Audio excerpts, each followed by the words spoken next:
사울 진영의 분열.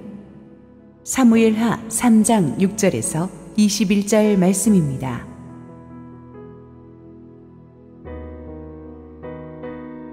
사울의 집과 다윗의 집 사이에 전쟁이 있는 동안에 아브넬이 사울의 집에서 점점 권세를 잡으니라. 사울에게 첩이 있었으니 이름은 리스바요 아야의 딸이더라. 이스보셋이 아브넬에게 이르되 내가 어찌하여 내 아버지의 첩과 통간하였느냐 하니 아브넬이 이스보셋의 말을 매우 분하게 여겨 이르되 내가 유다의 계몰이냐? 내가 오늘 당신의 아버지 사울의 집과 그의 형제와 그의 친구에게 은혜를 베풀어 당신을 다윗의 손에 내주지 아니하였거늘 당신이 오늘 이 여인에게 관한 허물을 내게 돌리는도다. 여호와께서 다윗에게 맹세하신 대로 내가 이루게 하지 아니하면 하나님이 아브넬에게 벌 위에 벌을 내리심이 마땅하니라. 그 맹세는 곧 이 나라를 사울의 집에서 다윗에게 옮겨서 그의 왕위를 단에서 브엘세바까지 이스라엘과 유다에 세우리라 하신 것이니라 하매 이스보셋이 아브넬을 두려워하여 감히 한마디도 대답하지 못하니라. 아브넬이 자기를 대신하여 전령들을 다윗에게 보내어 이르되 이 땅이 누구의 것이니이까? 또 이르되 당신은 나와 더불어 언약을 맺사이다. 내 손이 당신을 도와 온 이스라엘이 당신에게 돌아가게 하리이다 하니 다윗이 이르되 좋다. 내가 너와 언약을 맺거니와 내가 내게 한 가지 일을 요구하노니 나를 보러 올 때에 우선 사울의 딸 미가를 데리고 오라. 그리하지 아니하면 내 얼굴을 보지 못하리라 하고 다윗이 사울의 아들 이스보셋에게 전령들을 보내 이르되 내 처 미가를 내게로 돌리라. 그는 내가 전에 블레셋 사람의 포피 100개로 나와 정혼한 자니라 하니 이스보셋이 사람을 보내 그의 남편 라이스의 아들 발디엘에게서 그를 빼앗아 오매 그의 남편이 그와 함께 오되 울며 바후림까지 따라왔더니 아브넬이 그에게 돌아가라 하매 돌아가니라. 아브넬이 이스라엘 장로들에게 말하여 이르되 너희가 여러 번 다윗을 너희의 임금으로 세우기를 구하였으니 이제 그대로 하라. 여호와께서 이미 다윗에 대하여 말씀하시기를 내가 내 종 다윗의 손으로 내 백성 이스라엘을 구원하여 블레셋 사람의 손과 모든 대적의 손에서 벗어나게 하리라 하셨음이니라 하고 아브넬이 또 베냐민 사람의 귀에 말하고 아브넬이 이스라엘과 베냐민의 온 집이 선하게 여기는 모든 것을 다윗의 귀에 말하려고 헤브론으로 가니라. 아브넬이 부하 20명과 더불어 헤브론에 이르러 다윗에게 나아가니 다윗이 아브넬과 그와 함께한 사람을 위하여 잔치를 배설하였더라. 아브넬이 다윗에게 말하되 내가 일어나 가서 온 이스라엘 무리를 내 주 왕의 앞에 모아 더불어 언약을 맺게 하고 마음에 원하시는 대로 모든 것을 다스리시게 하시리이다 하니 이에 다윗이 아브넬을 보내매 그가 평안히 가니라. 할렐루야. 우리 하나님께 감사와 영광의 박수 올려드리겠습니다. 축복된 주일 현장 예배에 나오신 성도님들과 실시간 온라인으로 함께 이 시간 예배에 동참하고 계신 모든 국내외 성도님들에게 하나님의 평안이 충만하게 넘치기를 원합니다. 우리 함께 한번 기도하시고 말씀 보겠습니다. 사랑하는 아버지, 은혜 감사합니다. 세상 속에 살면서 복잡하고 불안해진 우리의 심령 속으로 주님 말씀하여 주옵소서. 부족한 종은 온전히 주님 뒤에 감춰 주옵소서.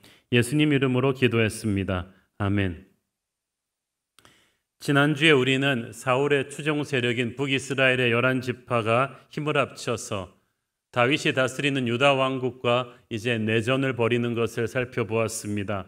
지난주에 다루었던 기브온 전투를 시작으로 해서 이 내전이 지속되는데요. 이 내전이 일어나게 된 것이 다윗이 유다 왕으로 옹립된 지 4년 반 되던 때인데 그 뒤로 2년이 더 가서 한 7년 반 정도 이 북이스라엘과 남쪽 유다가 서로 대립하게 됩니다.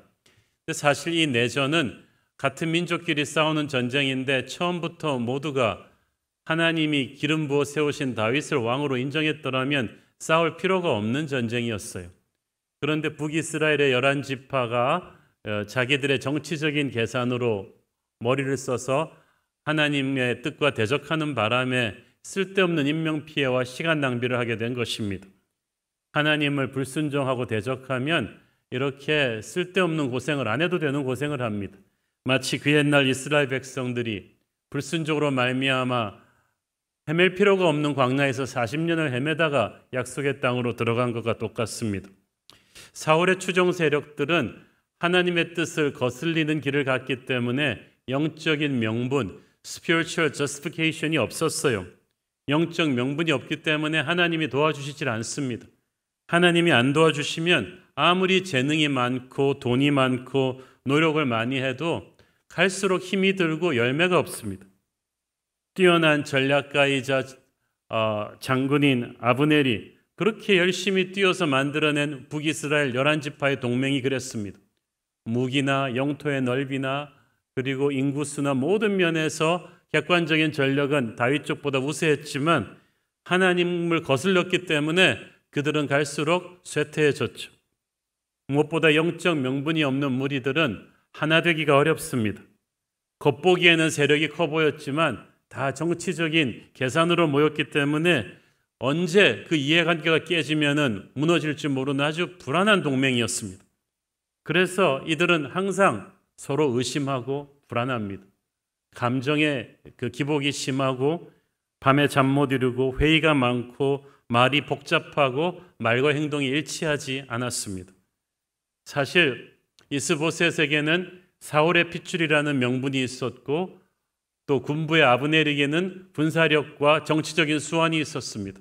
이들 둘의 콤비는 세상적인 시각에서는 환상의 팀워크였는지 몰라도 그들이 그 좋은 조건들을 가지고 하나님을 대적했기 때문에 그들의 세력은 처음부터 가망이 없었습니다. 그래서 이 내전이 계속되면 될수록 어느 쪽이 이기는지는 갈수록 자명해졌죠. 사무엘하 3장 1절 사울의 집과 다윗의 집 사이에 전쟁이 오래매 다윗은 점점 강하여 가고 사울의 집은 점점 약하여 가니라. 다윗이 점점 승기를 굳혀가고 있었지만 하지만 다윗도 상당히 많은 대가를 치러야만 했습니다. 지난주에 우리가 다루었던 아사헬 장군 같은 뛰어난 부하들을 많이 잃었죠. 영적인 전쟁도 그렇습니다.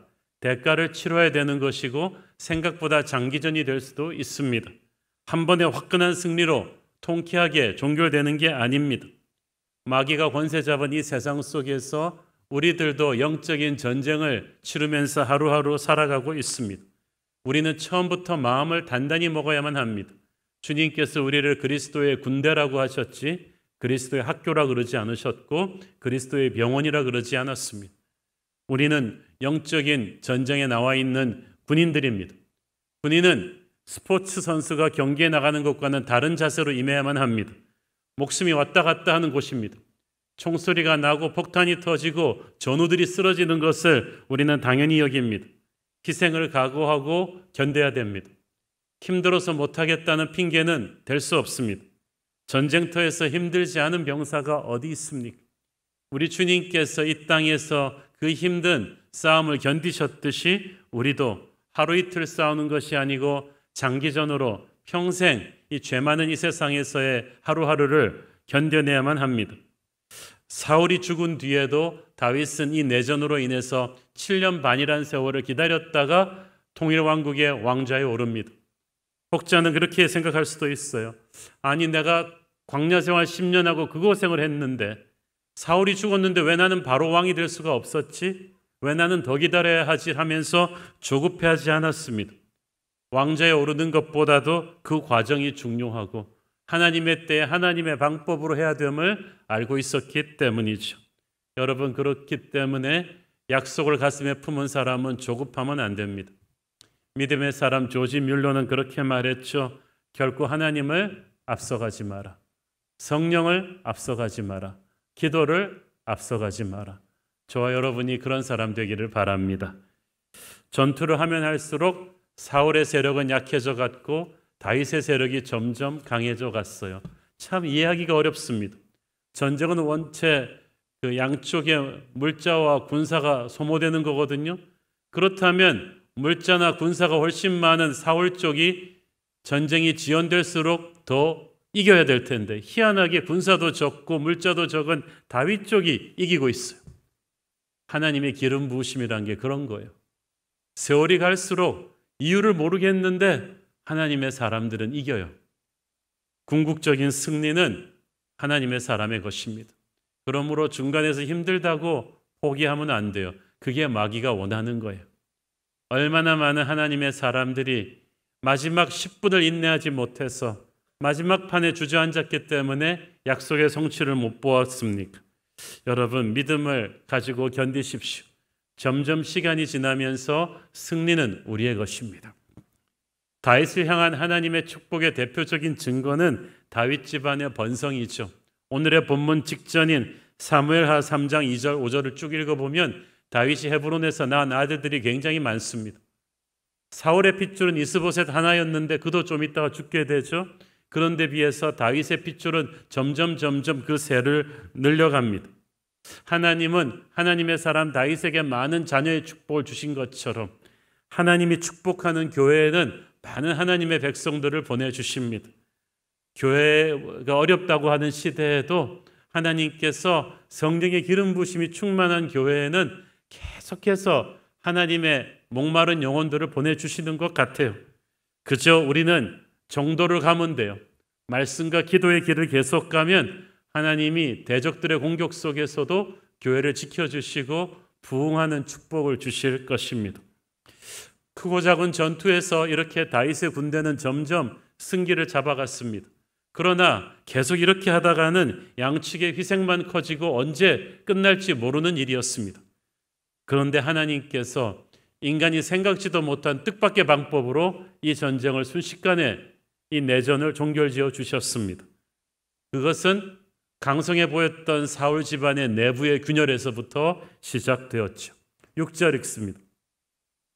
사울의 집과 다윗의 집 사이에 전쟁이 있는 동안에 아브넬이 사울의 집에서 점점 권세를 잡으니라.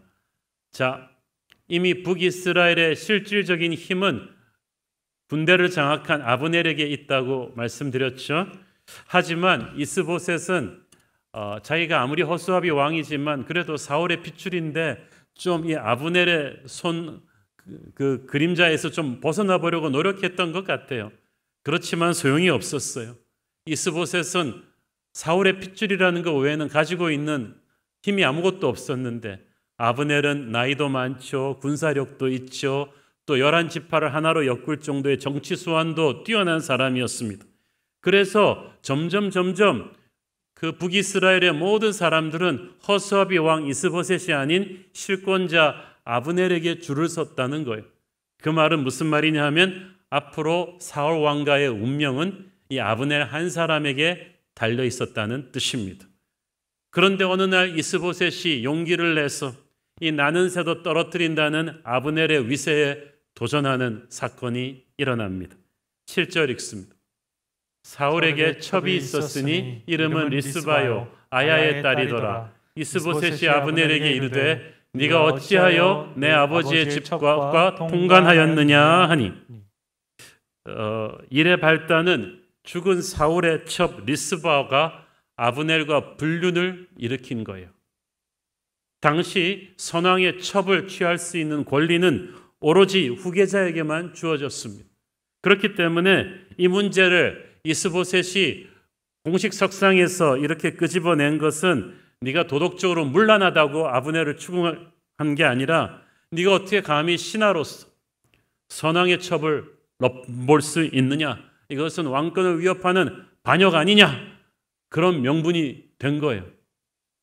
그런데 사울의 첩을 범한다는 것이 어떤 의미였는지 노련한 아브넬이 몰랐겠습니까? 알았으면서도 했다는 것은 아브넬이 실제로 그 여인을 사랑했다는 뜻이기도 하지만 동시에 이 북이스라엘에서 실제 왕은 난데 감히 누가 나에게 뭐라 그러겠느냐는 오만함 때문이었어요.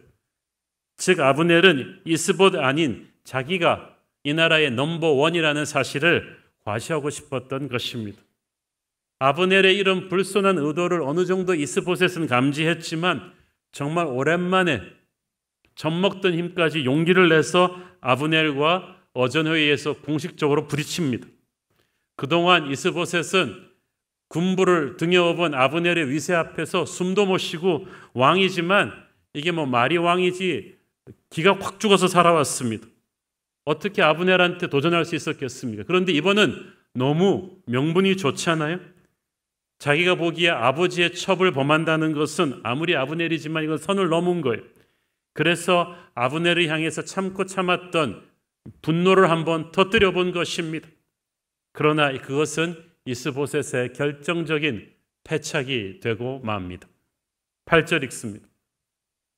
아브넬이 이스보셋의 말을 매우 분하게 여겨 이르되 내가 유다의 계머리냐? 내가 오늘 당신의 아버지 사울의 집과 그의 형제와 그의 친구에게 은혜를 베풀어 당신을 다윗의 손에 내주지 아니하였거늘 당신이 오늘 이 여인에게 관한 허물을 내게 돌리는도다. 그 당시 계머리는 할 수 있는 최고의 욕입니다. 가장 혐오스러운 존재예요. 유다는 그들의 적국 다윗의 나라죠. 적국의 가장 혐오스러운 사람 대하듯이 지금 네가 나한테 말하고 있는 거냐 감히? 그러면서 아브넬이 속에 있는 말을 다 쏟아내는 거예요. 야 이스보셋, 너 주제 파악해. 너 사울의 핏줄이라는 것밖에는 아무것도 없는 어린애를 내가 이 나라의 왕으로 만들어줬다. 다윗의 칼로부터 내가 지켜준 거다. 그걸 고마운 줄 알았으면 너는 평생 나한테 숨소리 하나 못 내고 감지덕지하고 살아야 되는데 뭐 감히 나한테 이만한 일로 모욕을 줘? 하면서 화를 낸 것입니다.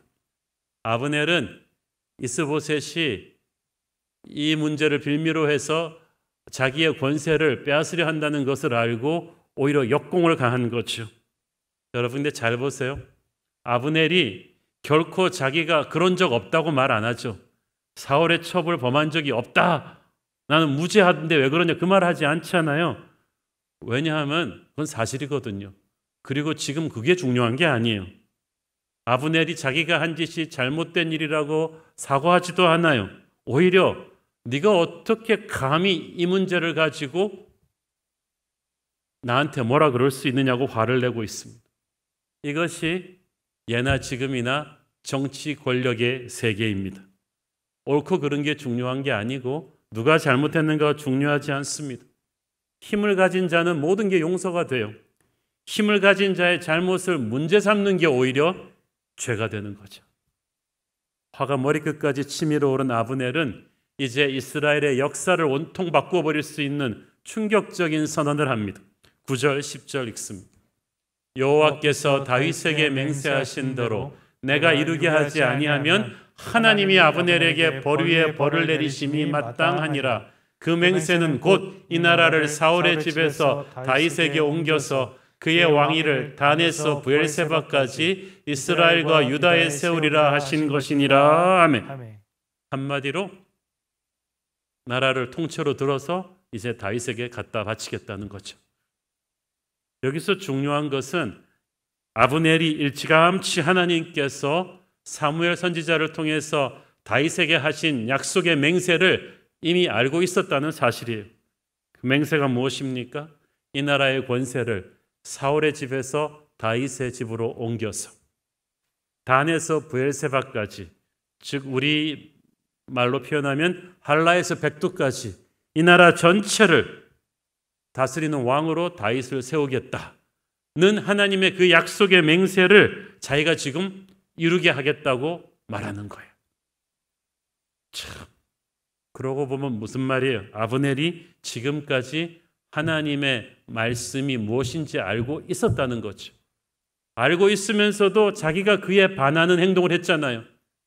하나님이 왕으로 세우실 다윗을 대적하는 북이스라엘을 창립하는 데 1등 공신이 아브넬이잖아요. 그러니까 말씀을 아는 거하고 말씀대로 행하는 거는 다른 거예요. 말씀을 알면서도 행함이 없는 사람이 많습니다. 아브넬처럼. 오히려 말씀을 대적하는 사람이 되었어요. 왜? 말씀이 자기의 이익과 충돌하기 때문이죠. 돈 욕심, 권력 욕심과 충돌하니까 말씀이 무엇인지를 알면서도 그것을 거스리는 삶을 사는 거예요. 사울은 분명히 하나님이 버리신 사람이고 다윗이 하나님이 택한 사람이었어요. 그러나 아브넬은 평생 사울의 오른팔로서 권력의 단맛을 누리며 살았습니다. 그 사울이 죽고 나니까 이제 사울 왕국의 1등 공신인 자기가 다윗에게 처벌받을 것 같단 말이에요. 그러니까 옵션이 뭐예요? 자기 살기 위해서 이스라엘 11지파를 끌어모은 거예요. 죽은 사울의 이름을 팔아가지고. 그래서 북이스라엘을 만들어서 또 권력을 한 손에 쥐고 누릴 수가 있었습니다. 그러니까 아브넬은 사울 왕조를 하나님이 버렸다는 걸 뻔히 알면서도 그것을 거역하는 삶을 살아왔던 거예요. 자기의 이익을 위해서. 그러다가 아브넬이 이제 갑자기 그런 인생을 송두리째 바꿔서 이제 자기가 하나님의 말씀이 이루어지게 돕겠다 하고 나선 것은 이제 이의 상황이 변했기 때문이에요. 이제는 이스보셋이 더 이상 자기의 꼭두각시가 되지 않겠다고 합니다. 자기 목소리를 내기 시작했어요. 이제는 더 이상 그러면 이스보셋 뒤에서 국정농단을 할 수가 없게 된 거예요. 그렇다고 이스보셋을 당장 제거해버리자니 그러면 사울의 적통 왕조라는 명분이 깨지니까 북이스라엘 11지파의 동맹이 와해될 거 두려웠어요. 그래서 아브넬은 고심 끝에 칼자루를 거꾸로 돌려서 다윗에게 나라를 갖다 바치기로 한 것입니다. 11절 읽습니다. 이스보셋이 아브넬을 두려워하여 감히 한마디도 대답하지 못하니라. 와, 너무 안 된 거 있죠. 수양대군 앞에 단종입니다. 왕은 왕인데 기껏 오랜만에 용기 내가지고 한번 덤볐다가 본전도 못 찾고 말았어요. 신하가 감히 나라를 통째로 적국에게 바치겠다고 하는데 이스보셋이 숨소리도 못 냈어요. 순진한 이스보셋은 착각을 했던 거예요. 아버지 사울의 첩을 범하는 일 정도면은 아브넬을 그래도 꼼짝 못하게 할 명분이 될 거라고 생각했어요. 그래서 자기가 그래도 사울의 핏줄이니까 용기를 내서 어전회의에서 이 문제를 다루면 그래도 신하들이 사울에게 충성하는 신하들이 일어나서 아브넬을 압도할 수 있을 줄 알았는데 세상 모르는 철보지 이스보셋의 착각이었습니다. 이 난세의 권력은 총뿌리에서 나온다는 걸 몰랐어요. 이미 신하들은 사울에 대한 의리나 충성심 같은 거는 간 곳이 없어요. 그들은 아브넬의 서슬퍼런 위세 앞에 덜덜 떨 뿐이었습니다. 이스보셋은 그제서야 그 차가운 분위기 속에서 이 구중궁궐에 자기 혼자라는 사실을 깨달았어요. 그러나 후회하기에는 이미 늦었죠. 이미 호랑이 코스염을 잡아 뽑아버렸어. 이제 분노하는 호랑이가 날뛰는 것을 이제 앉아서 당해야 되는 거예요. 12절 읽습니다. 아브넬이 자기를 대신하여 전령들을 다윗에게 보내어 이르되 이 땅이 누구의 것이니까 또 이르되 당신은 나와 더불어 언약을 맺사이다. 내 손이 당신을 도와 온 이스라엘이 당신에게 돌아가게 하리이다 하며 이 땅은 누구의 것이니까 다윗에게 보낸 편지의 서두가 그거예요. 그 말은 무슨 말이에요? 이 땅은 당연히 다윗 당신의 것이 되어야 되지 않겠습니까? 그러면서 말합니다. 나와 언약을 맺읍시다. 자기가 왕도 아닌데 자기랑 언약을 맺자는 거예요. 아브넬이 사실 이스보셋이 사울의 첩과의 불륜 문제를 표면화 시켰기 때문에 이 사건 하나 때문에 이렇게 확 돌아선 건 아닐 거예요.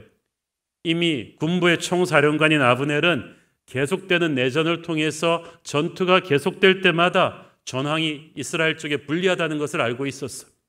다윗의 군대는 마치 거대한 하나님의 벽과 같았습니다. 이건 싸우면 싸울수록 승산이 없어요. 군사적으로 이제 패배는 눈앞에 왔다는 걸 이미 알고 있었어요.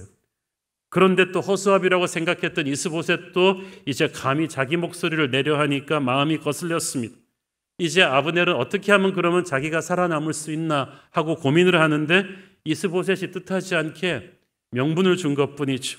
그래서 아브넬이 다윗에게 보낸 편지에게 말합니다. 내 손이 당신을 도와서 이 이스라엘이 당신에게 돌아가게 하리이다. 그 말은 무슨 말이에요? 아브넬 자기가 킹메이커라는 거예요.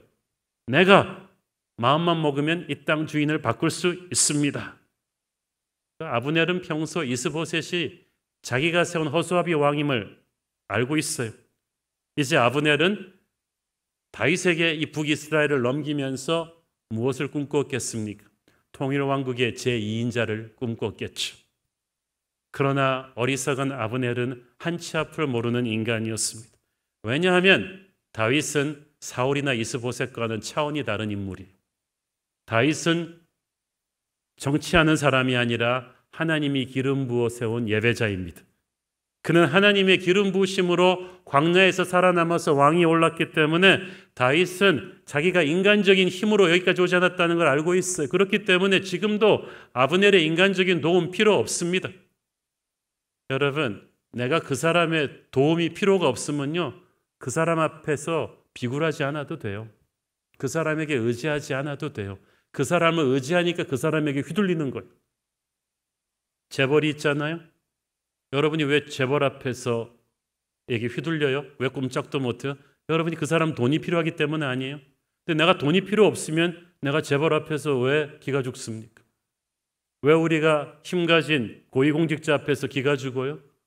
그 사람 힘이 필요해서 아니에요. 근데 내가 그 사람 권력이 필요 없으면 그 사람 앞에 당당할 수 있습니다. 다윗은 아브넬 앞에 비굴할 필요가 하나도 없어요. 왜냐하면 권세는 아브넬이 주는 게 아니라 하나님이 준다는 것을 확신하고 있는 사람이었으니까. 자, 어쨌든 북이스라엘의 실권자 아브넬이 나라를 통째로 마치겠다고, 항복하겠다고 편지를 보내오자 다윗은 상당히 놀랐을 것입니다. 왜냐하면 이미 북이스라엘 내부에 이스보셋과 아브넬 사이에 갈등이 있다는 것은 다윗 쪽 정보로도 알고 있었을 거예요. 그렇지만 엄청난 세력을 아직도 갖고 있는 북이스라엘의 실권자가 갑자기 나라를 바치겠다고, 항복하겠다고 오니까 당황스러웠겠죠.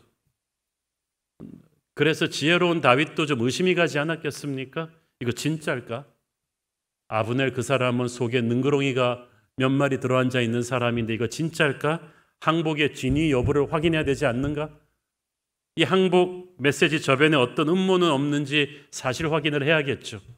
그래서 고민하던 다윗이 사실 확인을 위해서 저쪽이 깜짝 놀라는 제안을 합니다.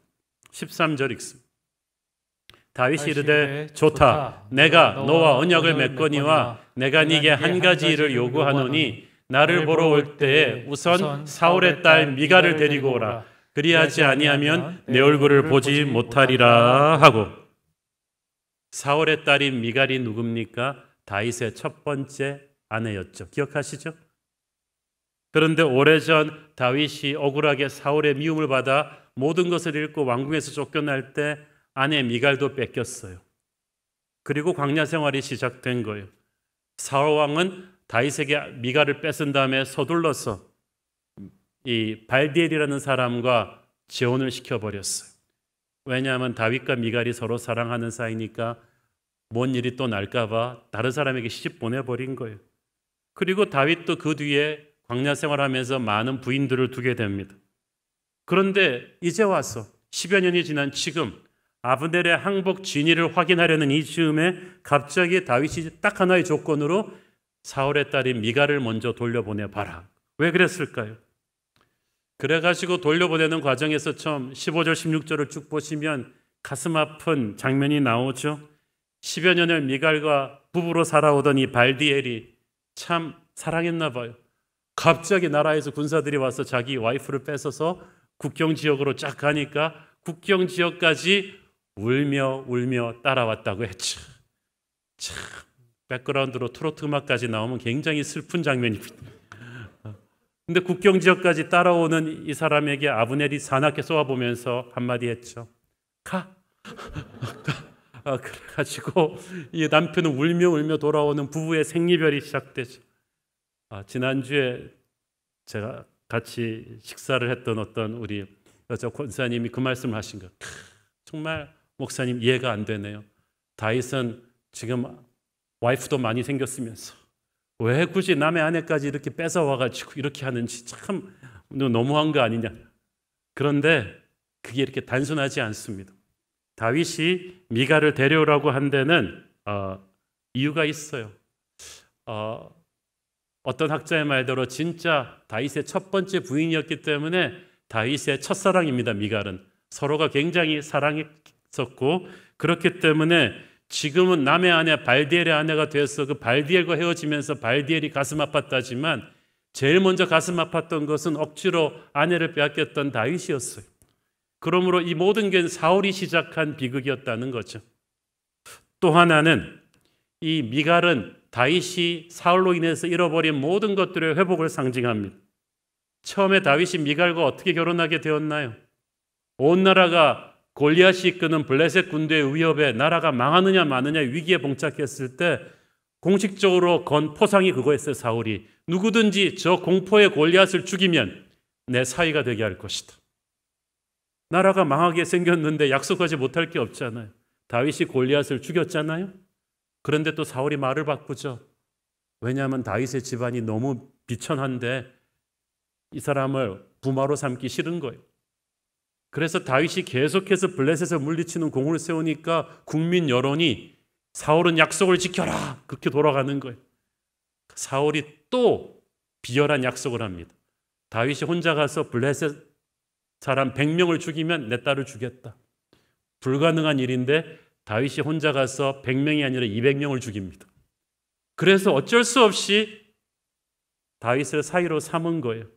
그리고 둘은 굉장히 사랑하게 됩니다. 그런데 그런 미갈을 사울이 하루아침에 다윗에게서 뺏어가고 관직에서 박탈하고 내쫓았어요. 그렇기 때문에 미갈은 다윗이 사울로 인해서 잃어버린 모든 것을 상징합니다. 그렇기 때문에 만약 지금 사울을 추종하는 북이스라엘 사람들이 미갈을 다윗에게 다시 돌려보낸다는 것은 다윗을 핍박했던 사울 왕의 행동이 잘못된 것이라고 자기들이 인정하는 셈이 되죠.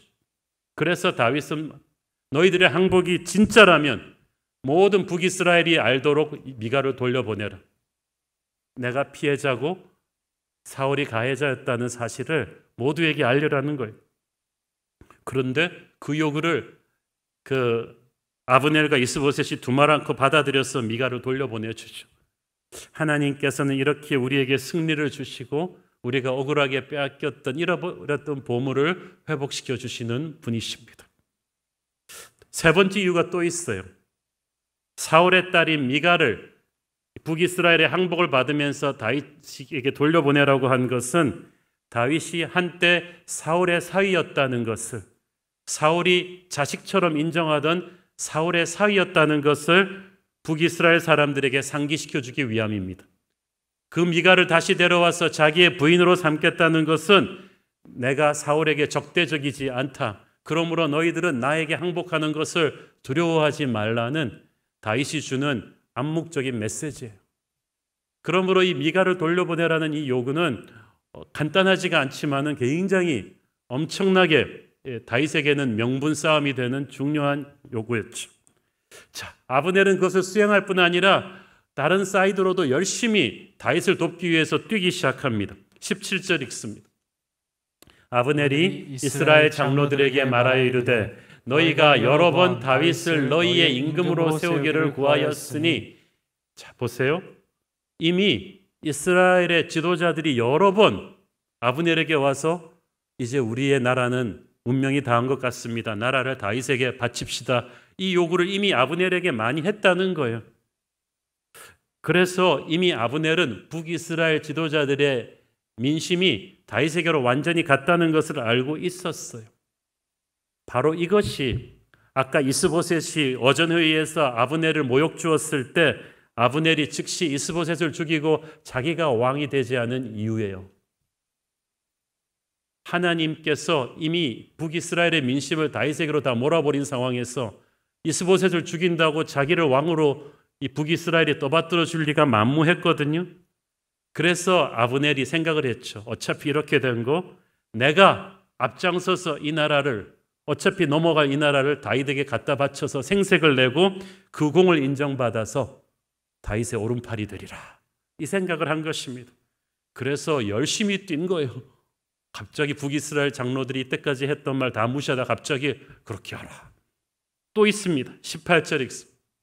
이제 그대로 하라. 여호와께서 이미 다윗에 대하여 말씀하시기를 내가 내 종 다윗의 손으로 내 백성 이스라엘을 구원하여 블레셋 사람의 손과 모든 대적의 손에서 벗어나게 하리라 하셨음이니라 하고, 이 말씀은 아브넬이 직접 들은 게 아니고 이미 한간에 파다하던 소문을 인용한 것입니다. 하지만 지금까지는 아브넬이 오히려 그 소문을 막 차단했어요. 사울 왕조를 지켜야 하니까. 그런데 이제 와서 갑자기 그게 사실인가 보다. 이런 기회주의자가 있습니까? 그리고 열심히 또 뜁니다. 19절 읽습니다. 아브넬이 또 베냐민 사람의 귀에 말하고 아브넬이 이스라엘과 베냐민의 온 집이 선하게 여기는 모든 것을 다윗의 귀에 말하려고 헤브론으로 가니라. 아브넬이 다윗에게 가기 전에 베냐민 지파를 따로 만난 건 이유가 있어요. 베냐민 지파가 사울을 배출한 가문이잖아요. 가장 사울에게 충성되고 작지만 강한 군대를 가지고 있어요. 다윗에게 항복한다 그러면 베냐민이 가장 걸림돌이 될 거예요. 그래서 먼저 가서 설득한 거예요. 베냐민을 설득한 카드는 그것입니다. 블레셋의 침공으로부터, 왜냐하면 베냐민은 특히 국경을 마주하고 있거든요. 우리를 안전하게 지켜줄 존재는 블레셋이 그토록 두려워하는 다윗의 휘하에 들어가는 것뿐이다. 그래서 열심히 베냐민을 설득하고 이스라엘 지도자들을 설득해서 그 다음에 이제 헤브론으로 가서 다윗과 회담을 합니다. 그래서 가만 보니까요, 아브넬이 정말 다윗을 위해서 열심히 뛰어요. 갑자기 어제까지 다윗을 못 잡아먹어서 난리던 적군의 수장이 이젠 갑자기 다윗의 선거운동 본부장 같이 다윗의 비서처럼 이리 뛰고 저리 뛰면서 막 베냐민 설득하고 하나님의 말씀 다시 상기시켜주고 이스라엘 장로를 설득하면서 다윗을 위해서 열심히 일해줍니다. 아마 속내는 이렇게 자기가 열심히 뛰어가지고 자기의 공로를 다윗에게 인정받으려고 했겠죠. 그러나 그의 속내가 어찌됐든 상관없어요. 다윗은 그렇게 해서 이제 더 이상의 피를 흘리지 않고 평화 통일을 이제 눈앞에 두게 되었으니까 사신 아브넬을 위해서 성대한 잔치를 열어줍니다. 다윗의 환대를 받은 아브넬은 너무 기분이 좋았어요. 21절 읽습니다. 아브넬이 다윗에게 말하되 내가 일어나 가서 온 이스라엘 무리를 내 주 왕의 앞에 모아 더불어 언약을 맺게 하고 마음에 원하시는 대로 모든 것을 다스리시게 하리이다 하니, 이에 다윗이 아브넬을 보내매 그가 평안히 가리라. 기분이 좋아진 아브넬은 일어나가지고 한껏 충성 맹세를 합니다. 제가 이스라엘로 돌아가서 온 이스라엘의 민심을 모아서 왕이 마음대로 거기를 다스릴 수 있도록 하겠습니다. 여기서 유독 아브넬이 강조하는 것은 나예요. 제가 그렇게 하겠습니다. 제가 그렇게 하겠습니다. 하나님을 안 믿는 사람의 특징은 자기예요. 자기가 노력으로 자기 힘으로 뭔가 한다고 생각을 해요. 생색을 냅니다. 하나님은 다윗에게 그 누구의 힘도 빌리지 않고 오직 하나님의 은혜로 통일 왕국의 왕자를 주실 것이고 다윗도 그걸 알고 있어요. 그런데 아브넬은 세상 모르고 자기의 힘으로 그렇게 할 거라고 말하고 있는 거예요. 그 말은 무슨 말이겠어요? 나의 공로를 잊지 마셔. 통일이 되면, 통일 왕국을 이루면 영의정 자리는, 총리 되신 자리는 제 것입니다. 지금 이걸 계속 노리고 있는 거죠. 지금까지 사울과 이스보셋을 주인으로 섬기면서 다윗과 대적하던 아브넬이 하루아침에 이제는 다윗 보고 뭐라 그래요? 내 주 나의 왕이야. 참 줄 갈아타기가 빠른 사람입니다. 정권이 바뀌기도 전에 줄을 열심히 갈아탔어요. 그런데 아까도 말씀드렸듯이 아브넬이 착각하고 있는 게 하나 있죠. 다윗을 사울이나 이스보셋과 똑같은 인물로 본 거예요. 당신 마음에 원하시는 대로 모든 것을 다스리게 하리이다. 제가 그렇게 해드리겠습니다. 공짜로 해드리겠어요? 나를 그만큼 중용해야 됩니다. 그게 아니에요. 그래서 권력욕에 눈이 오던 왕과 신하는 서로가 서로를 이용하는 거예요. 그러나 다윗은 그렇게 이용당할 인물이 아니에요. 왜냐하면 다윗은 사울과는 부류가 다른 사람이거든요. 그는 정치적인 책략과 모략으로 왕좌에 간 사람이 아니에요. 광야에서부터 죽을 뻔하던 자기를 오직 하나님의 은혜로 거기까지 데려갔다는 것을 잘 알고 있어요. 그래서 다윗은 회의하고 정치 책략을 하고 그렇게 해서 그 자리를 지키는 게 아니라 날마다 기도하며 주님과 동행하는 예배자로서 여기까지 온 사람이에요. 인간에게 아쉬운 소리 한 사람이 아니에요. 정치 야망을 위해서 사람을 막 이용하는 사람이 아니었어요. 그래서 다윗은 생각이 복잡하지 않고 심플해요. 그러므로 아브넬은 사울이나 이스보셋처럼 다윗을 자기 마음대로 가지고 놀 수 없는 사람이라는 거예요. 하지만 하나님께서는 아브넬이 그토록 야비한 정치적인 기회자이지만 그 또한 하나님의 뜻을 이루는 도구로 사용하셔서 사울 왕국의 끝을 내게 하셨습니다. 아브넬은 자기가 뭘 위해 뛰는지도 모르고 열심히 뛰었지만 하나님은 가만히 보시다가 그 뛰는 차의 방향을 살짝 바꿔 놓으셔서 다윗을 위해서 일하게 만드셨어요. 여러분, 악인들이 분노와 음모로 바쁩니다. 계획을 도모합니다마는 하나님께서는 그들의 머리 꼭대기에 계셔서 그들의 악한 모든 노력을 선한 방향으로 바꾸셔서 주의 뜻을 이루실 것입니다. 사울과 이스보셋을 등에 업고 출세했던 아브넬이 이제는 다윗을 등에 업고 출세하려고 합니다. 하지만 그는 한 치 앞을 볼 수 없는 사람이었습니다. 하나님은 그런 교활한 아브넬이 다윗에게 부담이 되는 걸 원치 않으셨어요. 그래서 아브넬은 생각보다 빨리 죽죠. 다음 주에 죽습니다. 오늘 본문을 보니까 다윗이 이 사울 왕국을 무너뜨리기 위해서 한 일이 아무것도 없어요. 밤잠을 못 이루고 불안해하고 우리가 객관적인 전력이 딸리는데 이길 수 있을까 생각하면서 막 첩보원들 보내고 어전 회의하고 이렇게 막 혈압약 먹고 이런 게 없단 말이에요. 다윗은 가만히 있는데 누가 바빠요? 아브넬이 바빠요. 이스보셋이 바빠요. 군사력도 인구도 모든 것이 많은 이쪽에서 부지런히 바쁩니다. 다윗이 아무것도 하지 않고 있는데도 하나님은 다윗을 대적하는 사울 집안이 서로 갈등하고 분열하게 하시고 열심히 막 다윗을 위해 뛰다가 스스로 망하도록 역사하셨어요. 여러분의 인생에서도요, 어저께까지 여러분을 대적하던 아브넬 같은 존재들, 이스보셋 같은 존재들이 있을 거예요. 그 사람들 때문에 너무 마음 상해하지 마세요. 그 사람들에게 의지하지 마세요. 여러분의 하나님을 보시고 나가시면요, 그 사람들 악한 음모를 꾸미느라고 열심히 뛰라 그러세요. 열심히 뛰었는데 가만 보니까 여러분을 위해서 뛴 거예요. 하나님이 그렇게 역사하십니다. 악한 세력들의 노력이 결국은 선한 하나님의 사람을 높이도록 만들어 놓으셨어요.